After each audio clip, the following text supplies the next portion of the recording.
Part 1: The Family Gathering. The annual Devereux family reunion had always been a suffocating affair, and tonight was no exception. The grand ballroom of my aunt's sprawling mansion glittered under crystal chandeliers that sparkled like stars in the night. Expensive designer dresses and sparkling watches reflected the shimmering light.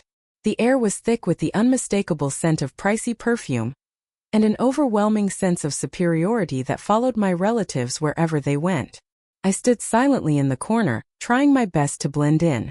My cousins, all eager to outshine one another, were engaged in loud conversations about their latest achievements.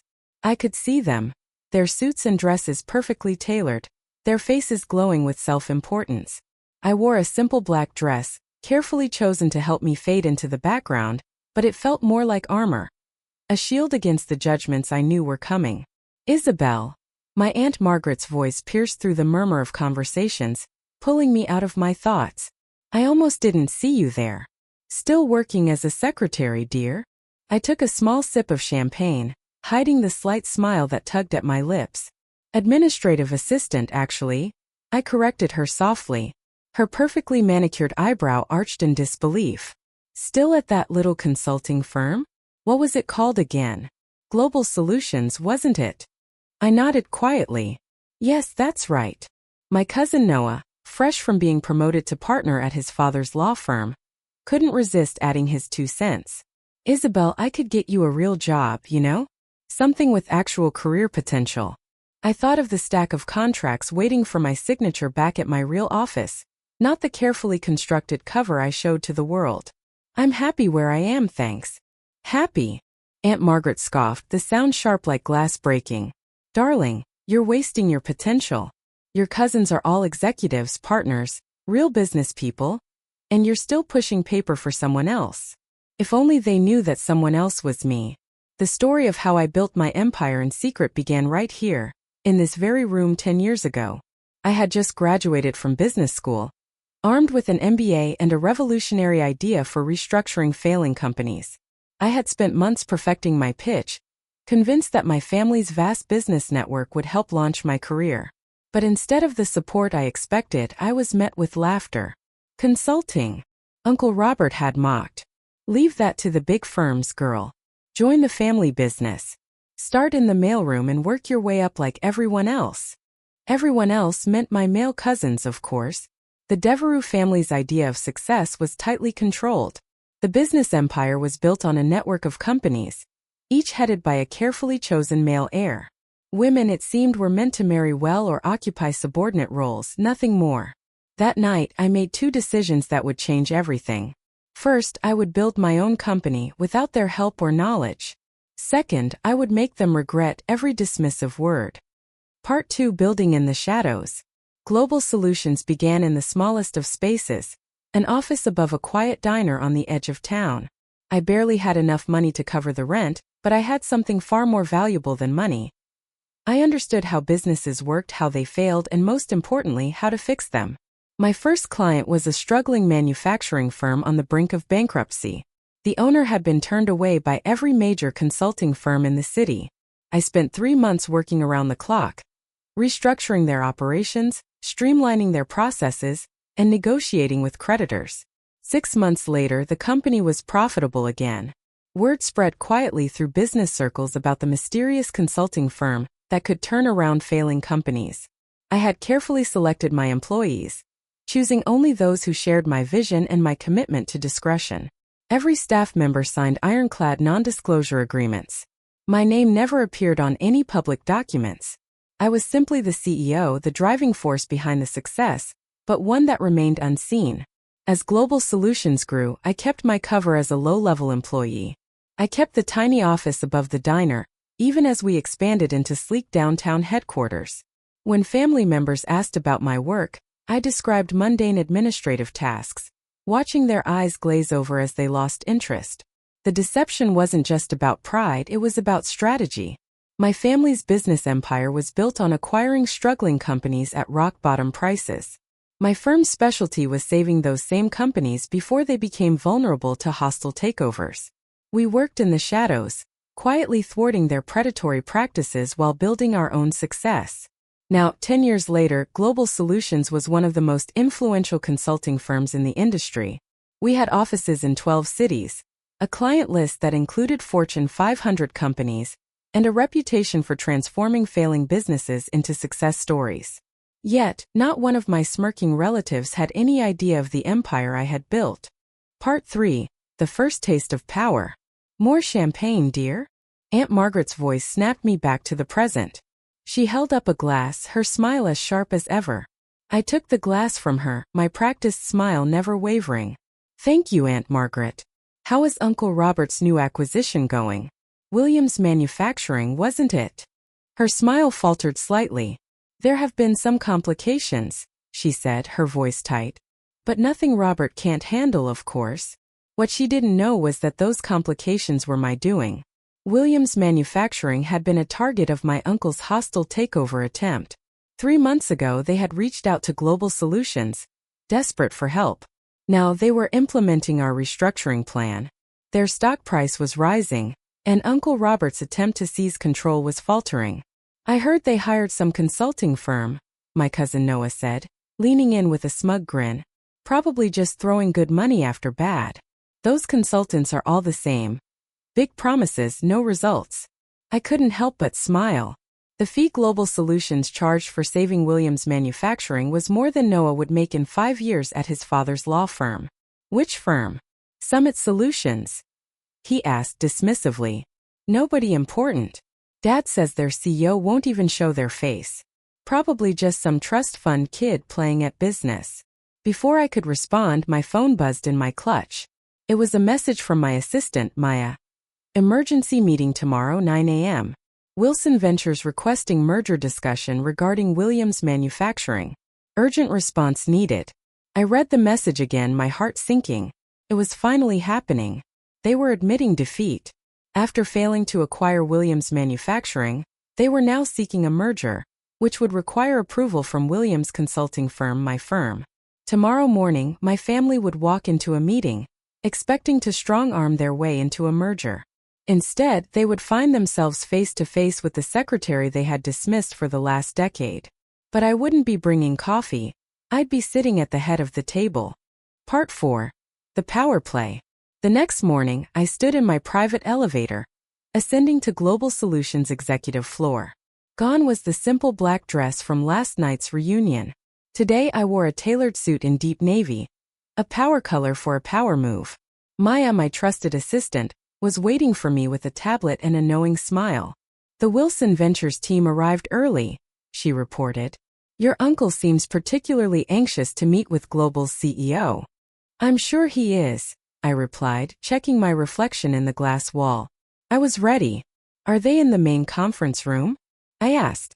Yes, Maya replied, along with Mr. Harrison from Williams Manufacturing. And your cousin Noah insisted on handling the legal aspects personally.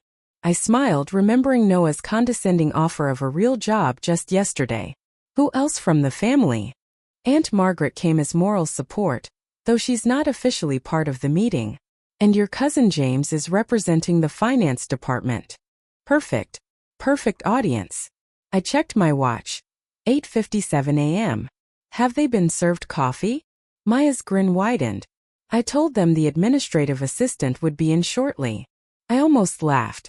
For 10 years, I had played the role of the invisible support staff.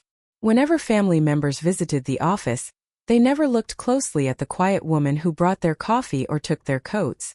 It had been the perfect cover. Give me 2 minutes, I said. Then bring in the contracts. I could hear voices through the conference room's heavy doors. My uncle's authoritative tone. Aunt Margaret's sharp laugh. Noah's smart commentary. Taking a deep breath, I pushed the doors open. The conversation stopped abruptly. My uncle, having assumed the power position, sat at one end of the long table. Noah and James flanked him, both in expensive suits that screamed family money.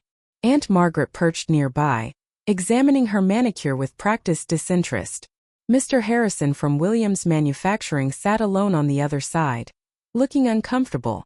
Finally, Aunt Margaret sighed. We've been waiting for coffee, she said. But then she stopped, really looking at me for the first time. What are you wearing, Isabel? And why aren't you carrying coffee? I walked calmly to the head of the table, the seat directly opposite Uncle Robert. I don't serve coffee anymore, Aunt Margaret. In fact, I never really did. Uncle Robert's face darkened. What is this? Where is Summit's CEO? We were promised a meeting with the actual decision-maker. You have been, I replied, sitting down and enjoying the confusion on their faces. I am the CEO of Summit Solutions. I have been since I founded the company 10 years ago. The silence that followed was deafening. Noah's mouth opened and closed like a fish out of water. James dropped his pen. Aunt Margaret's perfectly maintained composure cracked. Part 5: The Final Move. The room was frozen in shock. The air seemed thicker, charged with a nervous energy that crackled between us like static. I allowed a small smile to play on my lips, watching the realization slowly dawn on their faces.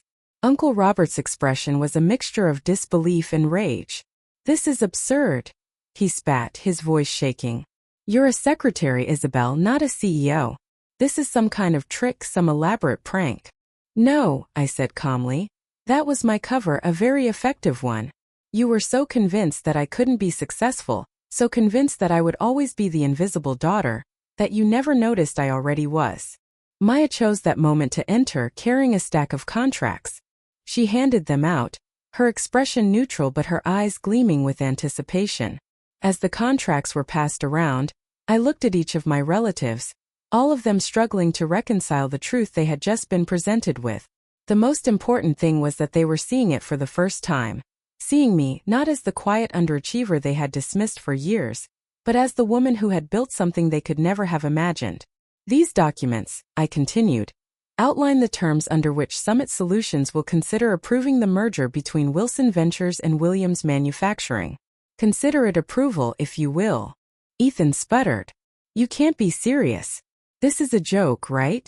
Some kind of elaborate prank. This isn't possible. I didn't answer immediately. Instead, I pulled out my phone and projected Summit's latest financial statements onto the wall screen. Summit Solutions currently manages over $122 billion in client assets, I said, watching their reactions carefully. We have a 94% success rate in corporate restructuring. Our approval is required for any major changes to Williams Manufacturing's business structure. I turned my gaze to Aunt Margaret. Does that look like a joke to you? Her face drained of color. She whispered, This is impossible. Her eyes flicked to Uncle Robert, but there was no turning back. None of you ever believed in me, I said, keeping my voice steady. You thought I was nothing. But look at me now. Turning to Mr. Harrison from Williams Manufacturing, I gestured for him to speak. Mr. Harrison, would you care to explain to my family why you chose Summit Solutions over Wilson Ventures' original offer? Mr. Harrison straightened in his seat.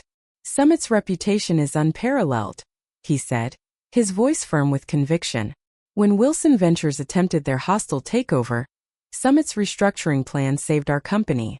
We've increased profits by 47% since implementing their strategies. I smiled as I watched my family's reactions.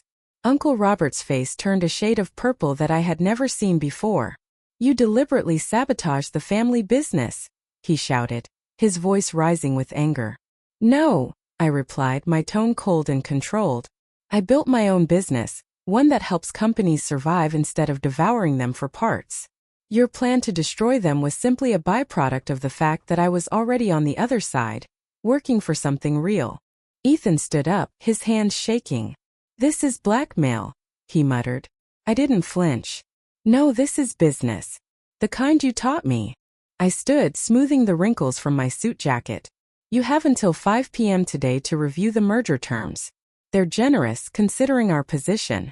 If you decline, Summit Solutions will begin purchasing Wilson Ventures stock on the open market tomorrow morning. I paused at the door, a sweet smile creeping across my face. Oh, and Aunt Margaret? That champagne you so graciously offered me last night? I own the vineyard that produces it. I bought it last year. And the coffee you were so desperate for this morning? That chain? I own that too. With a final triumphant smile, I walked out of the room, leaving them stunned. Part 6. The family's response. The phone calls started almost immediately after I returned to my office. I silenced each one without looking. The messages were coming in faster than I could keep up with. They had been blindsided, and now they were trying to come to terms with the new reality. Aunt Margaret's message was the first.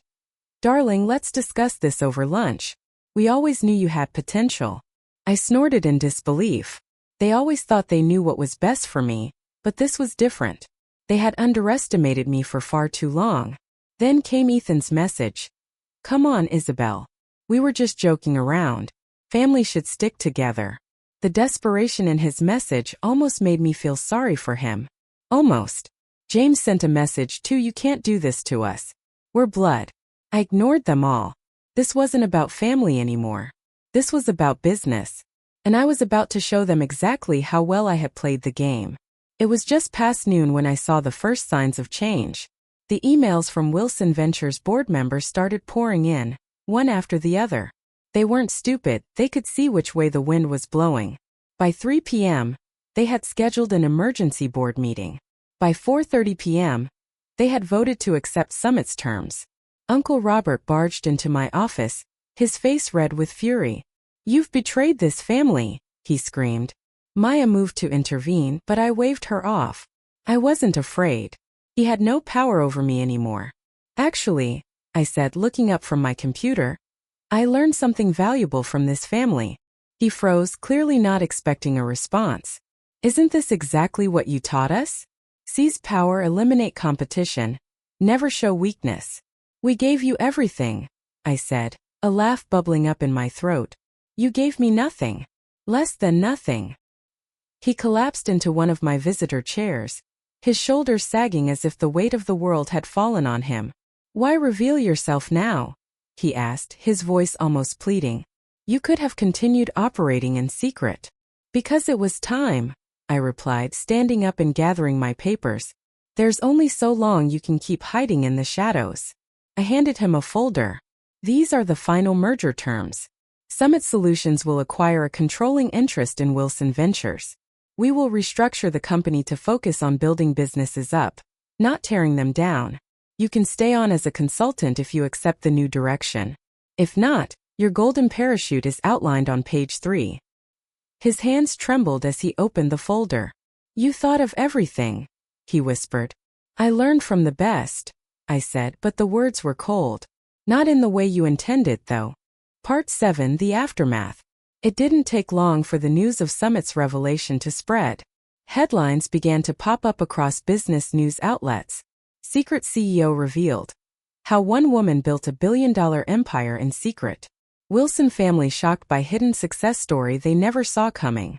I felt a strange satisfaction as I watched my family try to spin the situation in their favor. Aunt Margaret tried to make it a heartwarming family success story, saying things like, "We always knew Isabel had potential, but it didn't last long." I released an archive video of last year's family reunion, where she had spent 20 minutes explaining why I would never amount to anything. The footage went viral, and Aunt Margaret stopped giving interviews after that. Ethan too tried to save face. He claimed that he had known all along, that he was in on it from the start, but too many people had seen his shocked expression in that conference room. Within a month, his law firm quietly asked him to take a leave of absence. James, realizing he was in damage control mode, approached me 2 weeks later.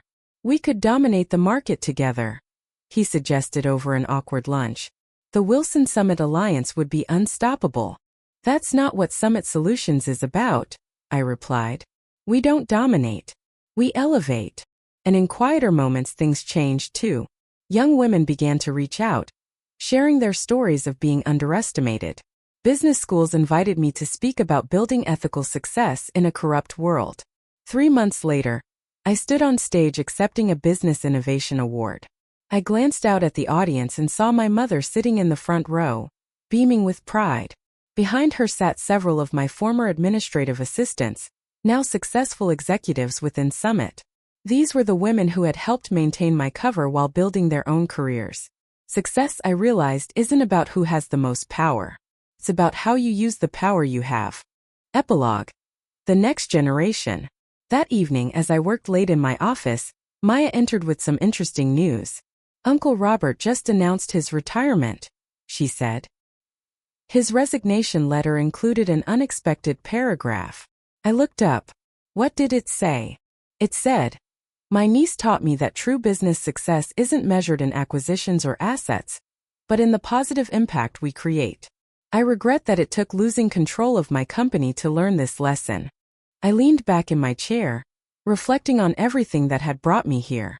10 years of careful planning, of swallowing pride, of playing small. All for this moment. Global Solutions wasn't just successful. It was changing the way business was done. The next family reunion would certainly be interesting. I planned to host it myself in Summit's main conference room. The same room where I had served coffee countless times, waiting for the perfect moment to reveal who I really was. Maya knocked on my door. "Your 4 p.m. is here," the CEO of Thomson Electronics, the company your uncle was trying to acquire. I smiled. "Show them in, and Maya, bring coffee for everyone. The good stuff from our chain." As I stood to greet my visitors, I caught my reflection in the window. No more hiding. No more playing small. I had built something remarkable, not despite my family's dismissal, but because of it. They had taught me that power doesn't always look like what people expect. Sometimes it looks like a quiet woman in a simple black dress, serving coffee and taking notes while building an empire right under everyone's nose. The tabloids called it revenge. The business papers called it strategic genius. But for me, it was simply justice served, one corporate takeover at a time, with a side of perfectly brewed coffee. And somewhere in a small office above a Chinese restaurant, my original desk still sits. I keep it as a reminder that success doesn't always wear designer labels or demand attention. Sometimes it works quietly, patiently building something extraordinary while the world looks the other way. That's the real secret to success. Not the power you show, but the power you build when no one's watching.